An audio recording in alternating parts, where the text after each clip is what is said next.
स्वागत है आपका अपने यूट्यूब चैनल जी थ्रिल में। भारत का हुआ बुरा हाल। इस तस्वीर को देखकर आप अंदाजा लगा सकते हैं कि कोरोना की तीसरी लहर कितनी घातक साबित हो सकती है। क्या आपको मालूम है कि चीन ने कोरोना वायरस को कैसे हराया और हमारा भारत आज भी कोरोना वायरस से बुरी तरीके से जूझ रहा है। और क्या आपको मालूम है चीन फिर से एक बार और भारत को खतरे में डालने वाला है। दोस्तों, आज भारत में कोरोना वायरस से लोगों की जो हालत है वो वास्तव में दिल दहला देने वाली है। भारत में कोरोना वायरस दिन दोगुनी व रात चौगुनी रफ्तार से बढ़ रहा है और हर रोज नए रिकॉर्ड तोड़ रहा है। और ऐसे में आपको मन में सवाल आ रहा होगा कि आखिर चाइना जैसे सबसे अधिक आबादी वाली देश, जहां वुहान के शहर से कोरोना वायरस का जन्म हुआ, आज इतने कम समय में कोरोना मुक्त कैसे हो गया। वहीं दूसरी ओर हम भारतवासी इस वायरस से कुत्तों जैसी मौत मरने को मजबूर हो चुके हैं। तो दोस्तों, आज की इस वीडियो में मैं आपको इन सभी सवालों के जवाब दूंगा। तो चैनल को सब्सक्राइब कर दीजिए और वीडियो को लाइक एंड शेयर कर दीजिए। और हम आगे वीडियो में इन सभी सवालों के जवाब जानने वाले हैं। यूं तो दिन में 4 लाख कोरोना केसों का आंकड़ा पार करते हुए आज पूरा भारत कोरोना वायरस की चपेट में आ चुका है। आज के टाइम किसी को कुछ समझ में नहीं आ रहा है कि क्या करें, पर वहीं दूसरे टाइम और अन्य देश व चाइना जैसे बड़े आबादी वाले देश आज चैन की सांस ले रहे हैं। आखिर ऐसा कैसे संभव हो सका कि चाइना ने इतने कम समय में ही कोरोना वायरस से निजात पा लिया। तो मैं आपको बता दूं कि जब कोरोना वायरस आया था तब देश भर में व पूरे विश्व में लोग नई साल की पार्टी का अवसर मना रहे थे और भारत देश तो अपने मौज में ही मग्न था। और यहाँ की सरकार को ना कोई चिंता थी ना फिक्र थी, बस हाथ में हाथ धरे बैठी थी। जबकि वुहान में ही चीनी सरकार ने व्यवस्था और सारे सिस्टम को टाइट कर दिया था। वुहान, जहाँ से चाइना में कोरोना वायरस का जन्म हुआ था, वहां पर कंप्लीट लॉकडाउन लगा दिया गया और भी सर्विसेज सभी बंद कर दिया गया। सोशल डिस्टेंसिंग का पालन इतने जोरों शोरों से किया गया कि लोगों को एक दूसरे की शक्ल तक देखना नसीब नहीं हो पाई थी। चीनी सरकार ने यहां तक कि पेशेंटों के लिए फ्री कोरोना टेस्ट तक करवाने चालू कर दिए थे। हर किसी का टेस्ट किया जा रहा था जिससे ये बीमारी किसी एक से दूसरे तक ना पहुंच पाए। और हेल्थ इंश्योरेंस तक भी दे दिए गए थे।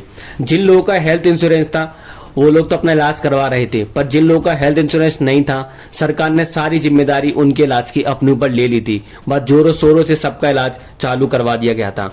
इसके बाद ही सरकार ने हर उस व्यक्ति को इनाम देने का वादा किया जिन्होंने भी कोरोना पेशेंट्स की जानकारी दी व जिन्होंने ये रिपोर्ट दी कि हाँ, हमारे पड़ोस में, हमारे आसपास इस पेशेंट्स को कोरोना है या इसके सिम्टम है। उन सभी को इनाम देने की सरकार द्वारा घोषणा की चाहिए थी। और इसके बाद सबको वैक्सीन लगाई गई, वो भी एक युद्ध स्तर पर। बस सबसे कम समय में वैक्सीन पूरे विश्व को, चाइना के इतने बड़े देश में लगा दी गई, जो कि विश्व में आज एक इतिहास बन चुकी है। इसके बाद ही चाइना ने वैक्सीन का काम इतने जोरों शोरों पर किया, जिसका फायदा ये हुआ कि चाइना जानती थी कि ये जो बीमारी है या जो कोरोना वायरस है वो वक्त में आगे चलकर और विकराल रूप धारण करने वाला है। वह धीरे धीरे अपनी पकड़ को मजबूत बना लेगा। अगर फिर कभी भविष्य में ये वायरस अटैक करता है तो हमारे चीन वासियों को मौत के घाट ना उतरना पड़े, वह इतनी दर्दनाक मौत का सामना ना करना पड़े। इसके अलावा चीन ने एक ऐसा काम करके दिखाया जैसा कि इतिहास में आज तक दूसरी बार हुआ है। चीन ने 7 दिन में 1000 बेडों के साथ एक कोरोना पेशेंट्स के लिए स्पेशल अस्पताल की व्यवस्था करवा दी। बस 7 दिन में 1000 बेड का अस्पताल बनाकर खड़ा कर दिया। ये अस्पताल इतनी जल्दी बनाया गया था जितनी जल्दी आज हमारे भारत देश में एक घर तक नहीं बन पाता है। इन सभी एक्शंस की वजह से आज चीन में हालात सुधरने लगे हैं और अस्पतालों के बेड भी खाली होने लगे हैं। हालांकि चीन के हालात इस तरह सुधर गए हैं कि अब वहां कोरोना ऐसा कोई भय लोगों के बीच में बचा ही नहीं। अचानक चीन में कोरोना वायरस के मामलों में कमी आने लगी, अस्पताल में बेड भी खाली होने लगे, संक्रमित मरीज भी ठीक होकर घर लौटने लगे। चीन के लिए शायद ये उसके इतिहास की सबसे ज्यादा राहत भरी खबर रही, जब देश में एक भी स्थानीय मामला कोरोना का सामने नहीं आया। पिछले 3-4 दिनों से चीन में कोरोना के मरीजों की संख्या में कमी दर्ज की गई है। ये बात तब की है जब हमारे भारत में हर दिन 1000 से ज्यादा केसेस का जन्म हो रहा था। वो चीन जहां एक दिन में हजारों कोरोना संक्रमित मामले सामने आ रहे थे, वहां लगातार तीसरे दिन कोरोना वायरस से जुड़ा कोई भी मामला सामने नहीं आया। हालांकि ये खबर थोड़ी राहत भरी जरूर है, लेकिन इससे निश्चिंत नहीं हुआ जा सकता। भले इन दिनों चीन में कोई भी स्थानीय मामला कोरोना से जुड़ा सामने नहीं आया है, लेकिन देश में आयातित यानी विदेश से आए लोगों में कोरोना संक्रमित होने के मामले जरूर सामने आए हैं। पर चीन ने सभी देशवासियों में वैक्सीन लगवा रखी है, जिससे उसे इस खतरे का सामना करने के लिए ज्यादा चिंतित होने की आवश्यकता नहीं है। तो अब सवाल ये उठता है कि आखिर चीन ने बिना वैक्सीन के भी उस टाइम पर कंट्रोल कैसे पा लिया था। आप सभी ये जरूर जानना चाहते हैं कि आखिर कोरोना की कोई वैक्सीन तैयार नहीं हुई थी, उसके बावजूद भी चीन ने संक्रमित मरीजों की संख्या में कमी ला दी। आखिर कैसे? तो मैं आपको बता दूं कि आखिर चीन ने बिना दवा के कैसे इस बीमारी को काबू पा लिया था। वर्ल्ड हेल्थ ऑर्गेनाइजेशन यानी WHO के मुताबिक कोरोना संक्रमित एक व्यक्ति के संपर्क में आने से 2.6 लोग भी इससे संक्रमित हो सकते हैं और इसके प्रसार की 10 पीढ़ियां यानी संक्रमितों के संपर्क में आने के बाद 5-6 दिनों के भीतर ही ये वायरस एक दिन में 3500 लोगों में फैल जाता है। इससे पहले चीन ने प्रसार की इन्हीं पीढ़ी को तोड़ा। चीन ने इस चेन को ब्रेक करने के लिए लोगों के घरे से बाहर निकलने पर रोक लगा दी ताकि ये फैले ना।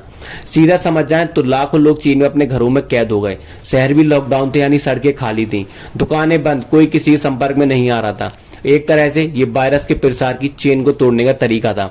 चीन में लॉकडाउन का विरोध करने वाली बहुत थे, कईयों ने इसे अधिकार को उल्लंघन बताया, लेकिन कोरोना से बचने के उपाय के लिए बेहद जरूरी था। जनहित के लिए कुछ अधिकारों का त्याग किया जा सकता है, ऐसा ही चीन ने किया ताकि वो कोरोना को हरा सके। सबसे कठोर नियमों के साथ चीन ने लोगों को घर में कैद रहने का फरमान सुना दिया। ऐसे किसी भी देश के इतिहास में पहली बार हुआ था। चीन ने कंपनी और फैक्ट्री को भी बंद कर दिया, सार्वजनिक ट्रांसपोर्ट पर भी बैन लगा दिया। चीन के इस कदम से वहां कोरोना वायरस के स्थानीय मामलों में कमी आनी शुरू हो गई। वायरस का फैलना अचानक से कम हो गया। इस तरह कोरोना से सबसे ज्यादा पीड़ित चीन ने अपने देश में लाखों और मामले बढ़ने से रोक लिए और लोगों की जान बचा ली। ये लोगों के घरों में बंद होने का ही परिणाम है कि पिछले इतने दिनों में चीन में एक ही कोरोना का स्थानीय मामला सामने नहीं आया है। इसके अलावा पूरे चीन में अलर्ट घोषित कर दिया गया था। टीमें इसकी रोकथाम के लिए लगी हुई हैं, मगर उसके बाद जब चीन इससे निपटने के लिए और भी तैयारी करता रहा था।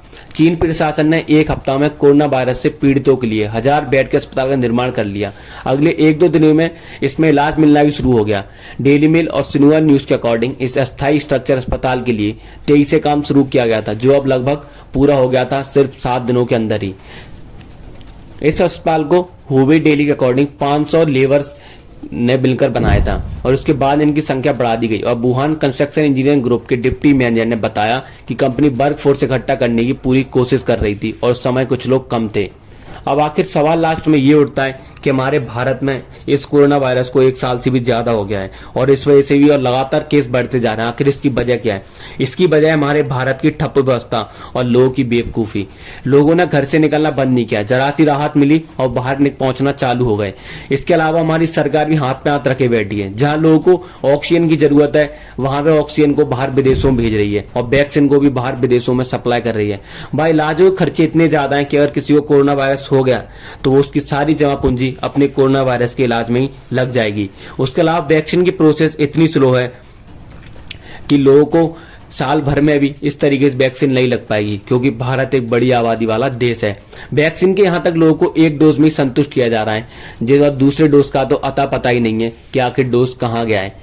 और भारत में हो रहे इन रोज के फंक्शंस में आना इन लोगों का कम नहीं किया गया है। अगर भारत सरकार अभी भी हाई लेवल पर व युद्ध स्तर पर इस वायरस से बचने के उपाय नहीं करेगी तो भारत की कंडीशन आगे के 1-2 दिनों में इतनी बदतर होने वाली है कि ये तो हमें सिर्फ शुरुआत लगेगी। अगर वीडियो आपको पसंद आई है तो लाइक एंड शेयर जरूर कीजिएगा। हम फिर मिलेंगे ऐसे ही किसी रोमांचक व दिल दहला देने वाले टॉपिक के साथ। तब तक के लिए धन्यवाद, नमस्कार। चैनल को सब्सक्राइब करना ना भूलें, साथ ही बेल आइकन को प्रेस कर दीजिए जिससे आपको ऐसी वीडियोस का अपडेट मिलता रहे सबसे पहले सबसे जल्दी।